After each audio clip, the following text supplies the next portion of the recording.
Viernes 18 de julio de 2025. Tres mensajes del Evangelio de hoy, tomado del Evangelio de San Mateo, capítulo 12, versículos del 1 al 8.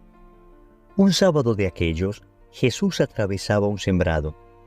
Los discípulos, que tenían hambre, empezaron a arrancar espigas y a comérselas.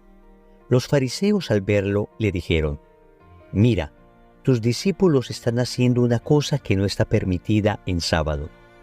Él les replicó: ¿No habéis leído lo que hizo David cuando sus hombres sintieron hambre? Entró en la casa de Dios y comieron de los panes presentados, cosa que no les estaba permitida ni a él ni a sus compañeros, sino solo a los sacerdotes. ¿Y no habéis leído en la ley que los sacerdotes pueden violar el sábado en el templo sin incurrir en culpa? Pues os digo que aquí hay uno que es más que el templo. Si comprendierais lo que significa «quiero misericordia y no sacrificio», no condenaríais a los que no tienen culpa, porque el Hijo del Hombre es Señor del sábado. Palabra del Señor. Gloria a ti, Señor Jesús. Queridos amigos, vamos a meditar tres mensajes en torno a este Evangelio. Primero, no seas criticón. Segundo, la sabiduría de la palabra de Dios. Tercero, la primacía de la caridad. Vamos con el primer punto. No seas criticón. Y claro que suena bastante fuerte esta frase, pero no es que yo te la esté diciendo a ti, es que la palabra de Dios me la está diciendo a mí, te la está diciendo a ti, nos la está diciendo a todos. No seas criticón es una exhortación que hoy la palabra de Dios nos hace al contemplar la actitud de los fariseos. Notemos que el Evangelio dice que al verlo, estos fariseos le dijeron a Jesús: «Mira, los discípulos están haciendo una cosa que no está permitida en sábado». Ellos estaban viendo a Jesús, pero para ver qué criticaban de Jesús, no para aprender de él, no para captar su enseñanza y transformar el corazón, sino para ver qué criticarle. Amigos, muchas veces nosotros hemos sido esos criticones que estamos pendientes de la vida de los demás, pero no para edificarnos con la vida de los demás, sino para ver en qué caen, en qué fallan, qué hacen mal, para inmediatamente señalar el error. Los criticones juzgan con dureza a los demás, pero son excesivamente condescendientes con ellos mismos. Cualquier errorcito del otro es castigado con severidad. Cualquier falta del otro, por pequeña que sea, es maximizada, mientras las faltas propias, por grandes que sean, son minimizadas. Atentos, no estoy diciendo que no podamos ser críticos. Críticos sí, pero criticones no. Una crítica constructiva sirve a todo el mundo, pero un criticón daña a todo el mundo. Lo primero que hace una persona verdaderamente crítica, que no criticona, es evaluarse a sí mismo. La primera crítica que hace es sobre él mismo. ¿En qué estoy fallando? ¿Qué puedo mejorar? Incluso cuando escucha críticas, no entra a la defensiva, sino que lo primero que hace es tratar de descubrir de esa crítica qué de cierto puede haber, siendo lo más objetivos posibles. Sin embargo, nosotros la inmensa mayoría de veces que recibimos una crítica, estamos a la defensiva, creemos que es una cuestión personal, pensamos que no hay nada para cambiar en nosotros, empezamos a resaltar los defectos del otro y a descalificar su crítica porque subjetivamente pensamos que él no es nadie para criticarnos. En fin, soberbia. Mucha soberbia en nosotros y necesitamos purificar nuestro corazón. Una persona verdaderamente crítica es una persona que sabe evaluarse a sí mismo y después objetivamente puede evaluar la realidad. No digo entonces que nos abstengamos de hacer un juicio sobre la realidad. Es cierto que en ocasiones necesitamos ser críticos sobre lo que estamos viviendo, pero otra cosa, amigos, es ser criticones. Ese que ve todo mal, ese que ve el punto negro y no la hoja blanca, ese que ve el vaso medio vacío pero no ve el vaso medio lleno, ese que tiene una mirada de juicio permanente, no ve nada bueno en nadie más que en él mismo. Era la actitud de los fariseos con Jesús y es muchas veces nuestra actitud con otras personas. Algún amigo me decía que él, cuando iba a reprender a alguien por algo malo que estaba haciendo, siempre se preguntaba cuántas veces había felicitado a esa persona por algo bueno que había hecho. Y tenía como regla general una corrección por cada 3 elogios. Es decir, él procuraba primero elogiar lo bueno que las personas hacían, y lo hacía tan frecuentemente que de alguna manera siempre, proporcionalmente hablando, era más lo que elogiaba en los otros que lo que les corregía. Yo no digo que debamos adoptar una regla de estas en nuestra vida, aunque algo parecido sería interesante hacerlo. Pero es la actitud de quien es verdaderamente crítico, pero no es criticón. De quien está buscando que progresemos y no está buscando dañar al otro. De quien está buscando el bien para el otro y no está buscando simplemente desahogar su resentimiento contra el otro. Cuidado. Críticos sí, criticones no. Segundo, la sabiduría de la palabra de Dios. Noten cómo contesta Jesús a estos fariseos que tratan de reprenderle porque unos discípulos suyos estaban haciendo algo que en teoría estaba prohibido en día sábado.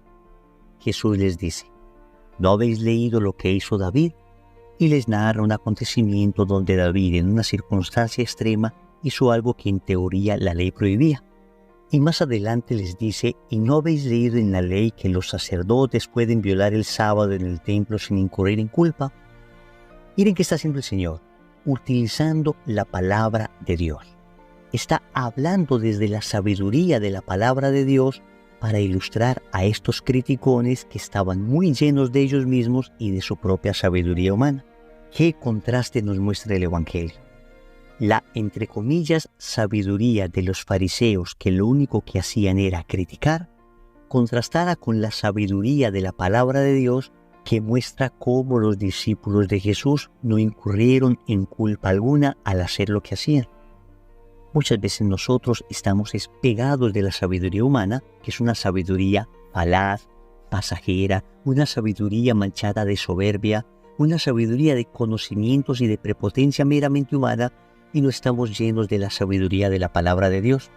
A este propósito recuerdo una bellísima cita de una exhortación apostólica del Papa Benedicto XVI llamada Verbum Domini, y en el numeral 28 habla de la Santísima Virgen María y de cómo Nuestra Señora amaba la palabra de Dios, oraba con la palabra de Dios, tenía la sabiduría de la palabra de Dios. Hoy es lindo recordar que María estaba llena de esa sabiduría de la palabra, y así nos dice esta exhortación apostólica. La Virgen alaba al Señor con su misma palabra. El Magnificat, un retrato de su alma, por decirlo así, está completamente tejido por los hilos tomados de la Sagrada Escritura, de la palabra de Dios. Así se pone de relieve que la palabra de Dios es verdaderamente su propia casa, de la cual sale y entra con toda naturalidad. Habla y piensa con la palabra de Dios. La palabra de Dios se convierte en palabra suya y su palabra nace de la palabra de Dios. Así se pone de manifiesto además que sus pensamientos están en sintonía con el pensamiento de Dios, que su querer es un querer con Dios. Al estar íntimamente penetrada por la palabra de Dios, puede convertirse en madre de la palabra encarnada. Hasta aquí el texto de Benedicto XVI. ¡Qué luminosas palabras! Miren esto tan bello que dice: la Virgen Santísima entra y sale de la palabra de Dios como de su propia casa. Sus pensamientos son los pensamientos de la palabra de Dios, su hablar es el hablar de la palabra de Dios. Cuánta sintonía tenía Nuestra Señora con la palabra de Dios. Ella bebía de la sabiduría de la palabra de Dios y por eso nunca fue criticona, pero fue capaz de ser crítica ante la realidad que vivía. El criticón está pegado de su palabra, palabra mundana y palabra humana. El sabio está pegado de la palabra de Dios y puede hacer una crítica real sobre la realidad. Tercero, la primacía de la caridad.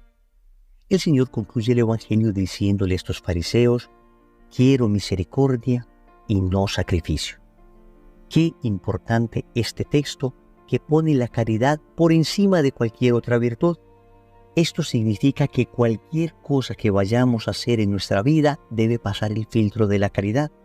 Es decir, nos debemos preguntar en cada acontecimiento y en cada acción de nuestra vida: ¿estaré con esto faltando a la caridad? En primer lugar, faltando a la caridad con Dios, pero luego faltando a la caridad con mi prójimo y conmigo mismo.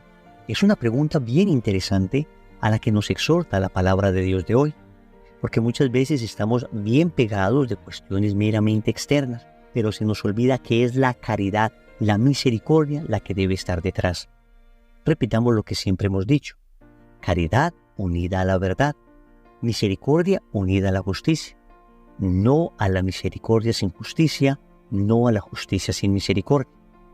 No a la caridad sin verdad, no a la verdad sin caridad. Siempre deben ir unidas. Pero la caridad está por encima de cualquier otra virtud. Por eso dice el apóstol San Pablo en la primera carta a los Corintios, en el capítulo 13, que ahora tenemos la fe, la esperanza y la caridad, pero la mayor de las tres es la caridad. Oremos. Amado Señor, hoy te quiero pedir perdón porque en muchas ocasiones he sido criticón. En muchas ocasiones me ha faltado el buen juicio. Me duele muchísimo cuando me critican, pero con qué facilidad emito juicios contra las personas. Perdóname, Señor.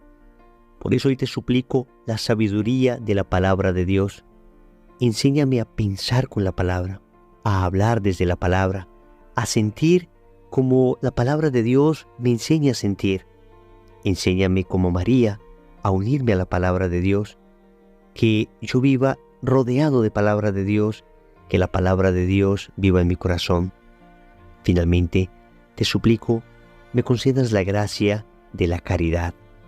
Concédeme la gracia de las gracias, la fuerza del Espíritu Santo en mí, que es tu mismo amor habitando en mi alma.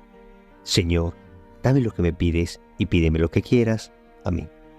Recordemos entonces: primero, no seas criticón. Segundo, la sabiduría de la palabra de Dios. Tercero, la primacía de la caridad.